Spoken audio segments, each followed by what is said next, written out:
it's time for Kev Talks Track. Yeah, so this is Kev Talks Track. I'm going to break down every race weekend. Going into the race weekend, I'm going to break down the track that we're getting ready to race on, a little bit of some information, a little bit of some weather expectations, what the track is known for, what to expect, what drivers do well. And every week, Tristan tries to give me a little bit more information on the track and quiz me just a tiny bit. So this week, we are in Japan for the Suzuka International Race Course. It was built in 1987. It is most known for being a figure 8 race course, which you can see on the screen right here. 53 laps, 1 DRS zone, like I mentioned before, 2 straights. Kind of straight. I was going to say one of them was a little bit curved, but 2 relatively straight nevertheless. Just under 6 kilometers per lap for this one. And you're going to have the lap record is owned by Sir Lewis Hamilton, which is the from 2019 with a 1 minute 30 seconds and 983 thousandths. Behind that, something that the track is also known for, other than having a 8 shape, is the elevation changes. Starting from the bottom of the track to the top of the track, if you will, it climbs in elevation hellaciously. So that's going to be something to look for. Very fast-paced corners, like I talked about before. The weather. This is where things could get interesting, ladies and gentlemen. All practices and all qualifying look clear. Race day, 80% chance of rain, ladies and gentlemen. 80% chance of rain. Now, we're not expecting anything crazy. It could be just some showers. Most of the rainfall is expected to hit in the morning time in Japan, but they're saying that there could be some showers throughout the race, and we know what showers bring.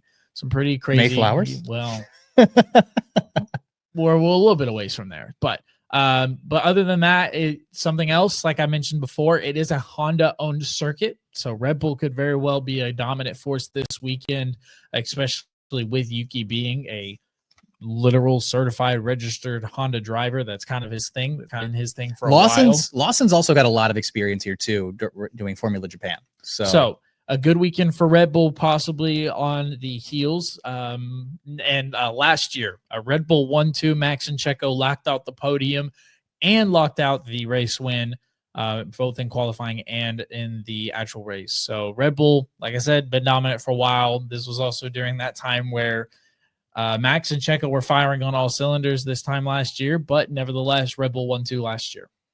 Wow. Well, fantastic. I wanted to add a little bit to this segment. It's perfectly awesome that you get a nice moment to shine here, but I wanted to bring a little bit of history to this track too. Home of the iconic collision between Senna and Prost to decide the 1990 World Drivers' Championship. Senna also won a title in Japan with a monster 16th to 1st place win in 1988. Kimi Räikkönen had a 17th to 1st win in 2005 with the McLaren racing team.